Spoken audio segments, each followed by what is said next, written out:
આમળા આપણા માટે જીવ આપી દેવા તૈયાર છે, ફાના થઈ જવા તૈયાર છે. કઈ રીતે?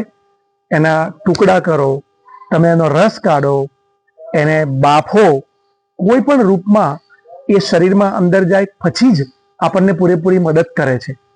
આમળા પેટમાં જાય પછી જ એમાંથી વિટામિન સી છૂટું પડે છે. અને બીજી વાત, આમળા એવા છે કે એમાં રહેલું વિટામિન સી શરીરમાં લાંબો સમય સ્ટોર થઈને રહી શકે છે. બાકી રોજે રોજ આપણે સંતરા, મોસંબી, લીંબુ, શાકભાજી, ફ્રૂટ્સ લઈએ છીએ, એનું વિટામિન સી આપણા કામમાં ચોક્કસ આવે છે, પરંતુ એ સ્ટોર નથી થતું. આમળાનું કેમ સ્ટોર થાય છે? એનું જે ફોર્મ છે એને કહેવાય કોએગ્યુલન્ટ.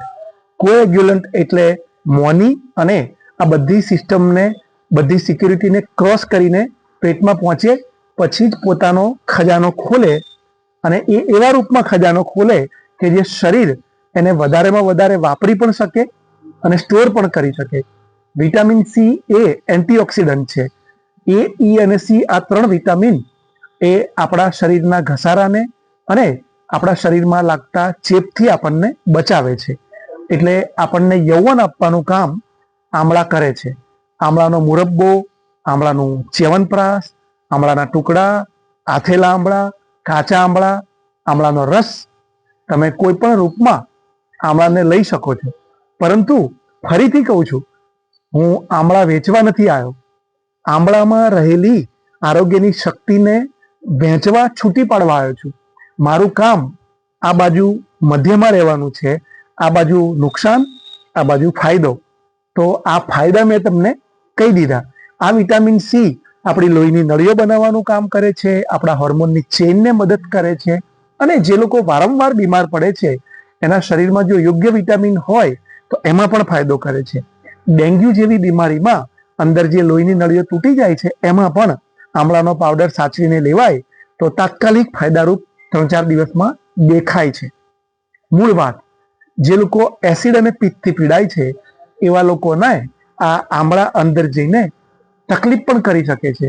તમે મારા પેજ પર જુઓ તો 10 થી વધારે લોકોએ સવાલો કરેલા છે કે અમારે આમળા ખાવા શું કરવાનું, અમને આમળા માફક નથી આવતા.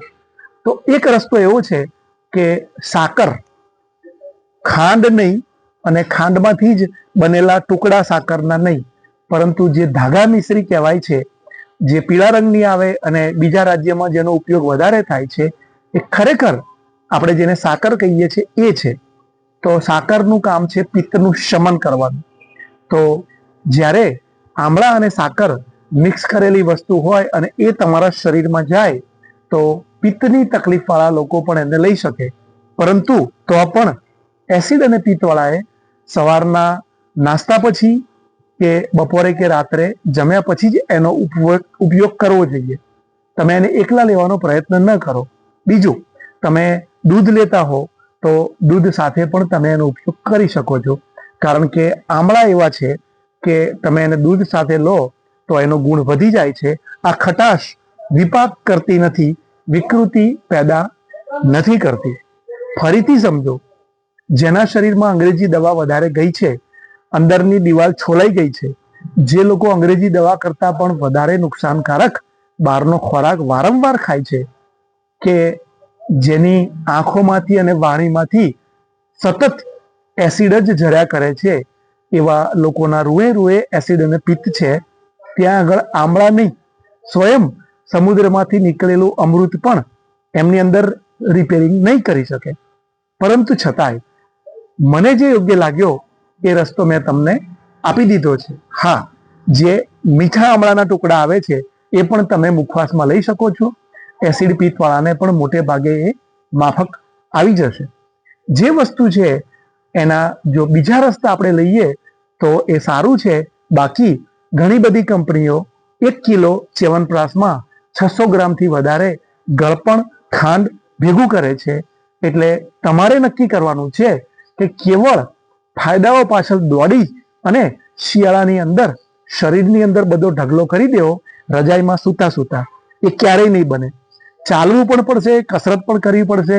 અને જે સાચો પાક છે એ શિયાળામાં મળતો સલાડ પાક, શાકભાજી પાક, વધારે પ્રમાણમાં શાક અને સાથે આવી વસ્તુઓ ખાશો તો કામનું છે, બાકી એમ કોઈ ઢગલા કામના નથી, ધનના, સત્તાના, જ્ઞાનના કે વિટામિનના.